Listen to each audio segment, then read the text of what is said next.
చెప్తాడు. భూమి పుట్టింది మొదలుకొని మానవ జాతి నిర్మాణమైనప్పటి నుండి మహానుభావులు ఎంతోమంది పుట్టారు. వాళ్ళు దేవుళ్ళుగానో దేవతలుగానో, పుణ్యాత్ములుగానో పుణ్యపురుషులుగానో, వేదాంతులుగానో సిద్ధాంతులుగానో, సంస్కర్తలుగానో సమాజంలో గొప్ప పేరు ప్రత్యేకతను సంపాదించుకున్నారు. సమాజాన్ని వారు ప్రభావితం చేశారు. వారి పేర్లు భూమి మీద ఇంకా నిలబడి ఉన్నాయి. ఆ పేర్లతో వారు ఇంకా కొనియాడబడుతూనే ఉన్నారు. వారి ప్రభావం భూమి మీదే ఉంది. అయితే మీకు ఒక సంగతి తెలుసా? వాని సమాధి ఇంకా మోయబడి ఉంది. అర్థమైతే ఒకసారి స్తోత్రం చెప్తాను. ఈ భూమండలం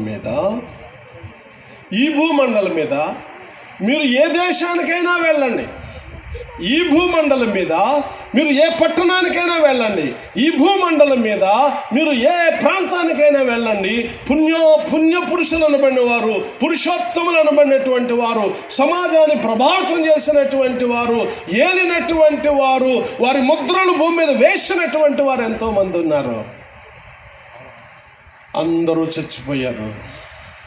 చచ్చిపోయిన ప్రతి ఒక్కరిని సమాధి చేశారు. ఆ సమాధి నేటి వరకు మూయబడే ఉంది. ప్రపంచమంతట్లో, భూమండలం అంతట్లో, ఇన్ని ఖండాలలో ఒకే ఒక సమాధి తెరవబడింది. అదే ప్రభు అయిన యేసుక్రీస్తు వారి. గట్టిగా చప్పట్లు కొడతారా? గట్టిగా. అదే యేసుక్రీస్తు ప్రభు వారి యొక్క. నీ ప్రియుని విశేషం ఏంటంటే అలా చూపిస్తుంది అంతే, ఒక దెబ్బకి. దేవునికి స్తోత్రం, హల్లెలూయా. భూమండలం మీద నువ్వు ఎవరి దగ్గర కన్నా వెళ్ళు, ఎంత ప్రభావితం చేసిన వారి దగ్గర కన్నా వెళ్ళు, వారి పేర్లతో ఏవో జరుగుతున్నాయి కానీ వారి సమాధి మాత్రం మోయబడే ఉంది. నువ్వు యెరూషలేముకు వెళ్ళు, ఇశ్రాయేలు దేశానికి వెళ్ళు, ఒకే ఒక సమాధి. ఆయన ఇక్కడ లేడు, ఆయన లేచి ఉన్నాడు. అందరం గట్టిగా స్తోత్రం చెల్లించండి, హల్లెలూయా. 10,000లో నీవెలాగూ గుర్తుపెడతావమ్మా అంటే ఒకే ఒక్క సమాధి తెరవబడింది.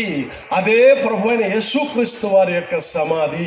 ఇంకొక సమాధి ఈ స్థితిలో లేదు. 10,000 మందిలో ఆయనను మనము చెప్పండి ఒకసారి చెప్పండి ఒకసారి.